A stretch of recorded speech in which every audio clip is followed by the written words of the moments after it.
Welcome back to English Unplugged with Britt Breu and nick.ponter, a show where two English trainers share practical tips on how you can improve your English communication skills. Before we get started, I'd just like to remind you to like, share, and subscribe this video so that we can grow our channels and other learners like you can profit from the tips that we give. Let's introduce ourselves again, Nick, to all the new audience members. Would you like to tell us a little bit about yourself and our last episode of English Unplugged? Sure. Thank you very much for the thank you very much, Britt. The words aren't coming out properly. Thank you very much for the introduction. My name is Nick Ponter. I'm a business English trainer, and I live and work in the Bielefeld area. Yes, it does exist, if people doubt it. And not only am I a business English trainer, I'm also a published fantasy author. I love traveling, and I love communicating with people. And basically, the last Unplugged we did on Big Talk was about pronunciation. And of course, the main thing which we wanted to talk about was it doesn't have to be perfect, which links in nicely to today's subject. And of course, you can listen to everything we actually do on Spotify. You can listen and watch. So it's really good. Britt, over to you. Thanks, Nick. Yeah, you really are an incredible person. You've done so much, and I'm so looking forward to your second book coming out very soon. My name is Britt Breu. I'm a corporate English trainer in the Rhine-Main area of central Germany. I'm also an adjunct lecturer at the University of Applied Sciences in Mainz. And I'm a busy mom. I have two kids. I love art and culture and some good food. And yeah, I love making this podcast with my colleague, Nick. So let's get going, Britt. Can you remind me what's the subject of today's video? I've forgotten. Well, the subject of our episode today is fluency or communication versus accuracy. Like you mentioned in the introduction, it really does tie back to our previous episode, which was on pronunciation. And the fact of the matter is that most people take lessons or work with trainers because they want to improve. They want to be perfect. And I have to admit, I am myself a perfectionist, and it is actually completely counterproductive to doing anything better because it cripples you. So, Nick, when you hear the phrase communication versus accuracy, what does it mean to you? Well, basically, I mean, having the confidence to communicate without being restricted by the thought of grammatical correctness. I mean, I think everybody is in fear of making mistakes. Probably goes back to their school days with red pen and wrong, wrong, wrong. But making mistakes is normal. You can't ride a bicycle without falling off it. And language is exactly the same. And everyone makes mistakes. It's absolutely okay to make mistakes. Native speakers, we Brit, we also make mistakes. And if we do that, how can we expect people not to do the same? And I think that this is really what I mean by communication against accuracy. The communication should be the stronger half of this equation.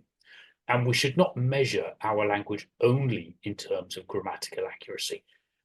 There are many other ways, for example, of achieving a task, regardless of whether it's 100% accurately spoken. So what about you, But do you agree with my take on that?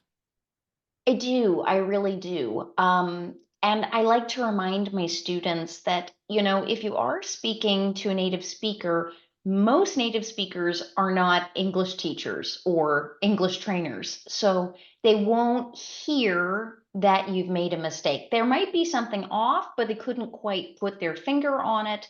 And 98% of the time, they will know exactly what you mean in what you've said, even if you've made a mistake. So there's so much more to communicating easily than just speaking perfectly, grammatically correctly. Um, it's all about, I think, the context of the conversation and the content. And there's so much that is decided by the vocabulary you use. There are nonverbal ways of communicating. So, body language, facial expressions, those things can express meaning as well. So, even if you make a mistake on a verb tense, it's not a deal breaker. It's not a deal breaker. Language should really just give us the ability to communicate with each other and get our points across and not hold us back because we're afraid of making mistakes. And this is also true for most of our viewers. They will be speaking with non native speakers who are also going to make mistakes. So I think the big key takeaway for me is everybody just needs to lower their bar a little bit if they want to gain confidence and thereby improve their communication skills.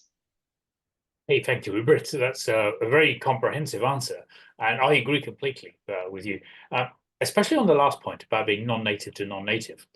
Most of the people I teach in companies don't really communicate with native speakers, like from the US or from England, South Africa, Australia. A lot of it's Eastern European, Asia, and they're not native speakers themselves. Both sides make mistakes, and I think it's more important that they actually achieve what they're trying to do. For example, where's my shipment, or what's happening with the production order. And I think, as you say, the context comes with the vocabulary. And when you're speaking, you don't really have time to think about the grammar. I always think that if people aspire to have correct grammar, which is okay, it's a very good aspiration to have. It's more of the natural side of the language, and you would probably, if you want to get it really perfect, have to live and work in a native speaking country for a while.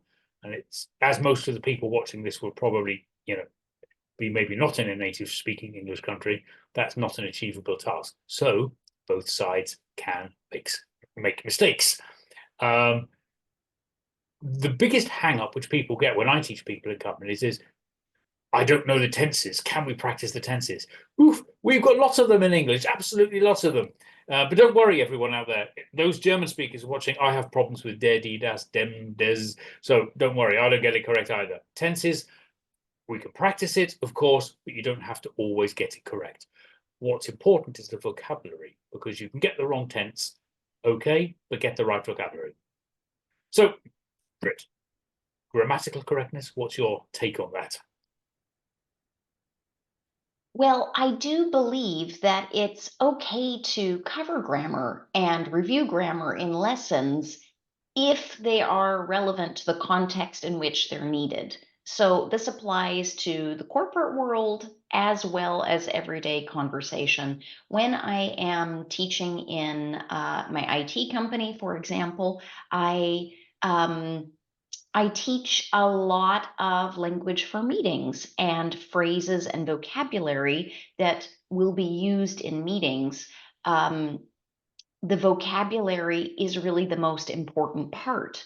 When we come across something that is relevant to a specific context, let's say making a promise to a customer or um, following up and saying what will be done by whom as an action item at the end of the meeting, then you can review in that moment applicable verb tenses, for example, that will help them fulfill that task in their jobs. It doesn't make any sense for people to learn vocabulary that's not relevant for the context in which they absolutely need it. So I think it's really important to focus on what is needed in a specific context, master that, and go on to the next thing. It really all depends on which area you use English most. If you're giving presentations, giving sales pitches, if you're writing academic papers, there's a certain set of vocabulary that's absolutely necessary for each one of those areas. So that's what needs to be focused on. What's your take? Yeah, I completely agree. It really does depend on the context, the subject content, and then we as trainers can focus really on the task at hand rather than being picky on grammar. So we can be a little bit more relaxed, which makes, I believe, the lesson more relaxed and motivates or urges people to speak. For example, if you've got I teach a lot of logistic companies, and people are calling about where's my shipment, or there's a problem, there's a delay, and it really is correct in my belief to focus on these words, exactly as what you're talking about, and then be slightly relaxed on the grammar. If we were to be over strict on grammar, people would stop talking. They would think, oh, I'm going to make mistakes. So yeah, I believe vocabulary over grammar is another term we could use, is also very, very important. I'm obviously not saying that we should be so relaxed that we shouldn't help or correct people. Of course we should. But I think it's getting the right balance, which is important.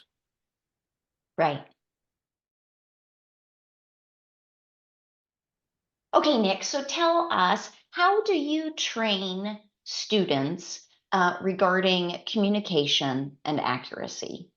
Well, this is really good, this part, because it's something I particularly like, storytelling. I am a storyteller, being a published author, but storytelling is how I approach my lessons. All of my students will know how I begin. So tell me, what did you do this week at work? Tell me about something. Sometimes I get, oh, same as last week. No, I'm not going to accept that. So I get people to tell me about their jobs, and I delve in with more questions. By doing that, people are talking and telling you about real things. They're increasing their vocabulary. If they don't know it, we try to get it together as a group. So this is really communication, not accuracy. It increases confidence a lot by talking freely about their work, especially when they've got the vocabulary to back it up, or even better, alternative vocabulary choices once they get to a more advanced stage. And as they're talking freely and not in pre-prepared grammatical gap-filled sentences, they get a better language feeling. And everybody in my lessons talk to each other in English. So then they get used to speaking in front of people as well. And basically, the thing is, ask a question, can I, as the student, do my job in the English language? And it's more than just storytelling, than just like, what did you do at work? If I'm in a company, I teach a lot of technical English or products. And I go, hey, let's get the products on the table. Let's look at the technical drawings. Let's go to the production. And that's where storytelling really comes in. And people, I find, once they get used to this style of training, they relax naturally and don't think about the grammar, and it just comes out freely. And very often, in my opinion, people often get the grammar correct without knowing about it. And as soon as I start presenting them with grammatical gap fill exercises, they get it wrong. So overthinking a subject can actually have negative consequences, I believe.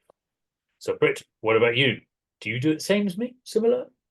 Different? Yeah, I completely agree. And I do think getting students to speak freely about what they did on the weekend, what they've got going at work in the following days after the lesson, really, so it makes the language real, and it's very applicable and relevant to that particular person's life.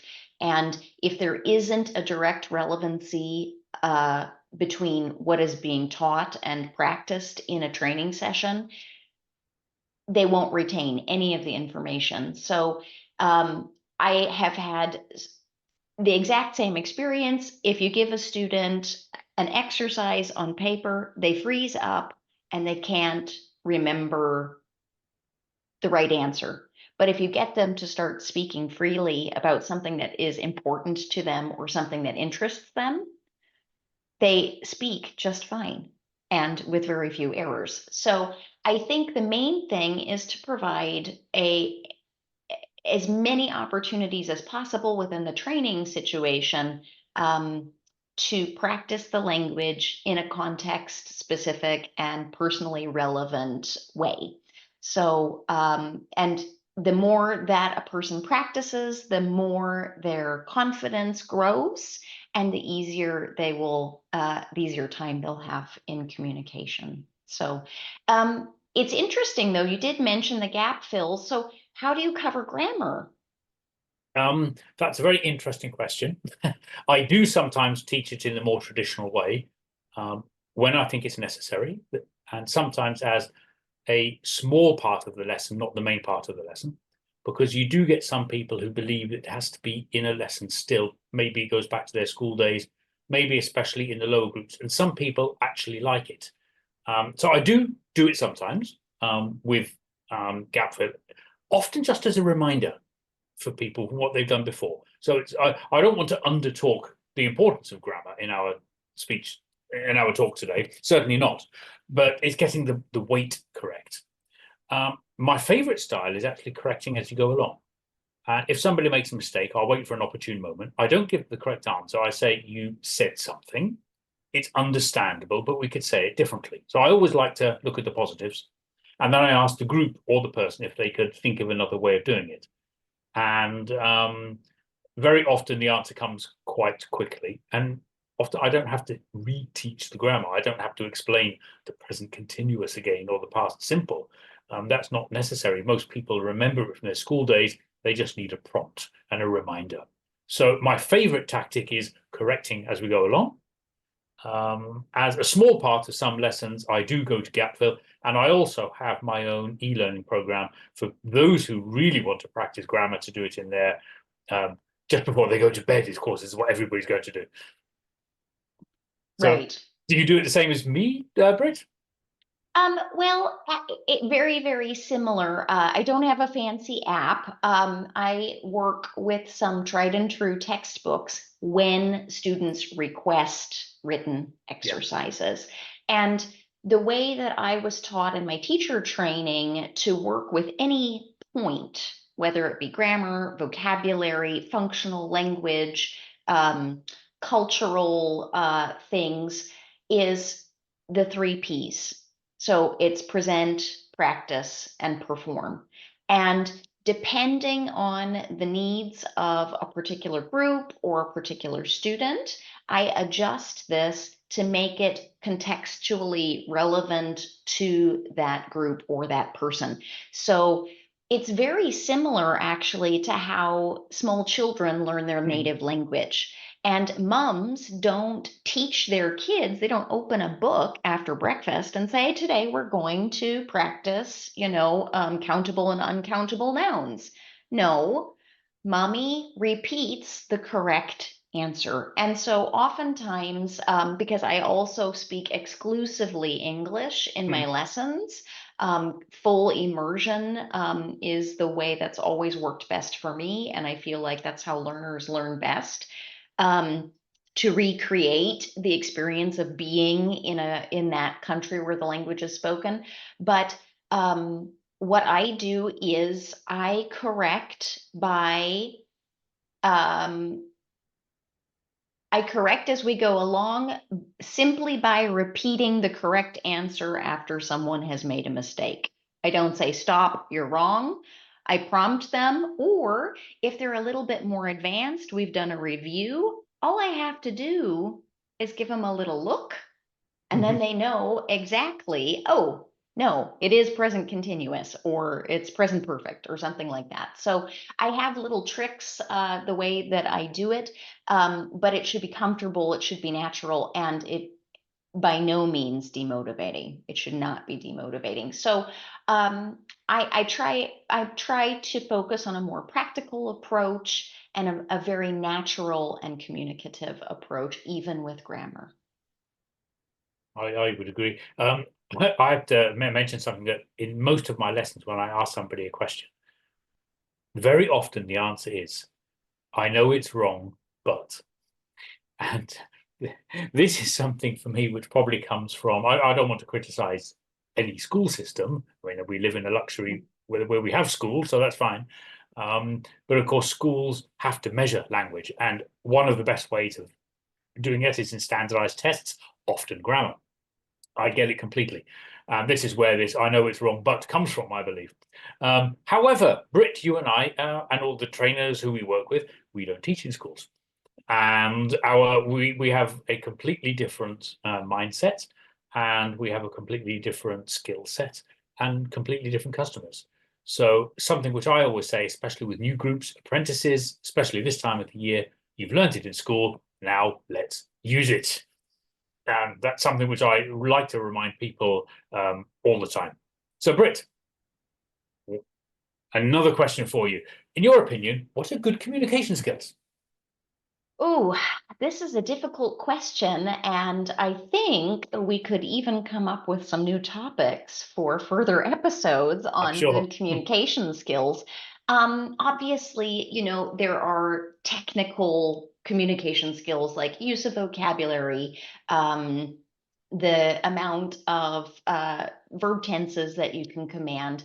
But also, I think as you develop in your skills, the level of formality that is to be used is also a big communication skill, because later on in life, it's not just about buying a train ticket or asking for directions or something like that. A lot of the people that we teach, they run social media platforms, they negotiate contracts, they um, have customer events and things like that. And, the type of language that you would use on social media varies vastly from the language that would be used to set out a contract, right? And the language that you would use when you are networking with potential clients and customers is also a different set. So formality or register is one of those things that belongs to good customer or good communication skills. Just knowing who is your audience and how do you communicate appropriately for that audience. Um, Cultural skills are also a communication skill, and that's something that we could talk about in another episode, intercultural communication. Um, but the main thing is really, it's not just a skill. I think the biggest skill any learner can have is confidence, even Yeah, though it's not really a skill, but the stronger your confidence is, the better you will communicate. What do you think? completely. And confidence is, yeah, kind of a skill. It's feeling. And feeling you can only get by doing something naturally. And we as trainers have to try to give that natural feeling in a lesson. So we've mentioned, both of us have mentioned the words a few times, positive experiences, negative experience. We all know that if you overcorrect grammar, it will cause a negative effect. And you will have the people then saying, I know it's wrong, but. And if people are already thinking that before they've opened their mouths, then they're not going to communicate very well. Because I can only reiterate it again. People are scared of making mistakes. We have to try to take that away from them, and then they become scared of speaking if you can't take that away from them. So, yeah, these key words, being positive, being negative, very important, and that's really got a lot to do with what we're talking about today: communication against accuracy. Yeah, definitely.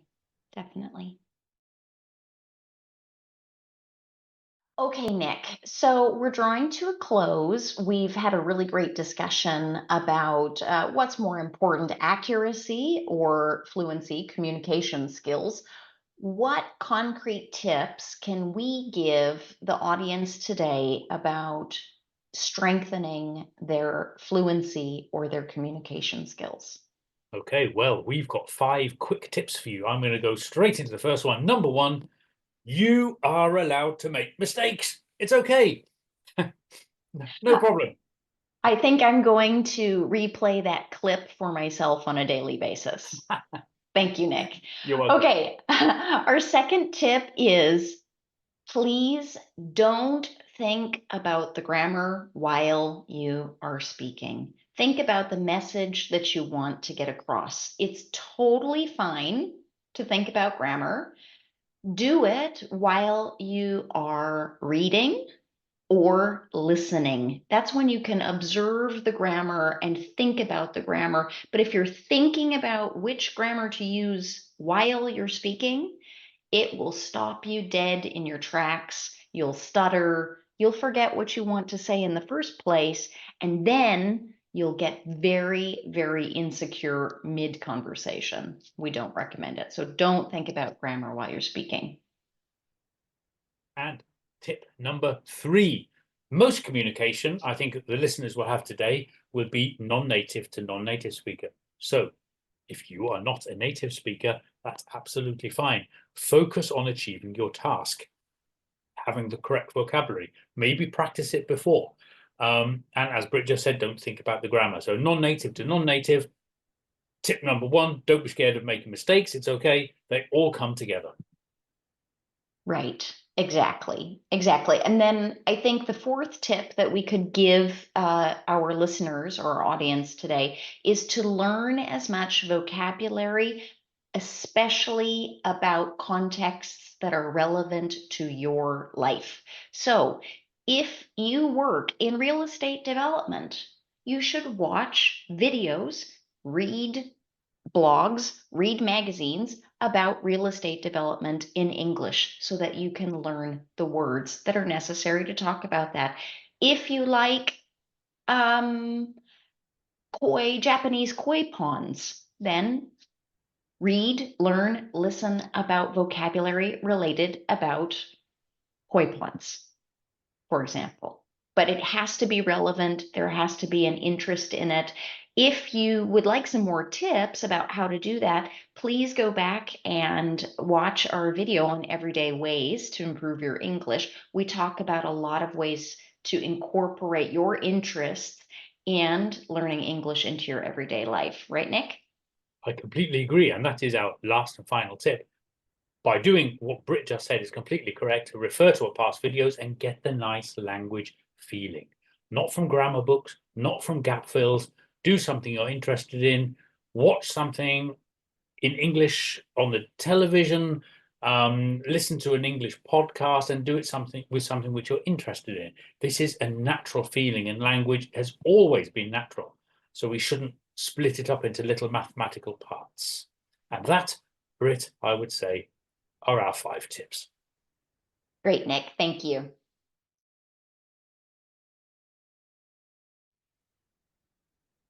All right, Nick. Well, that was English Unplugged for today. Thanks, everybody, for watching. Tell us a little bit about what's going to be the topic of the next episode, Nick. Next episode, right, I would say, is it still relevant to practice writing emails? Okay, you don't write it with a pen, but you know what I mean. Writing emails. In the world of internet digital tools and AI, is it still relevant today? That's my question. Yeah, I think this is a really, really important topic. I actually teach writing at the university at the master's level.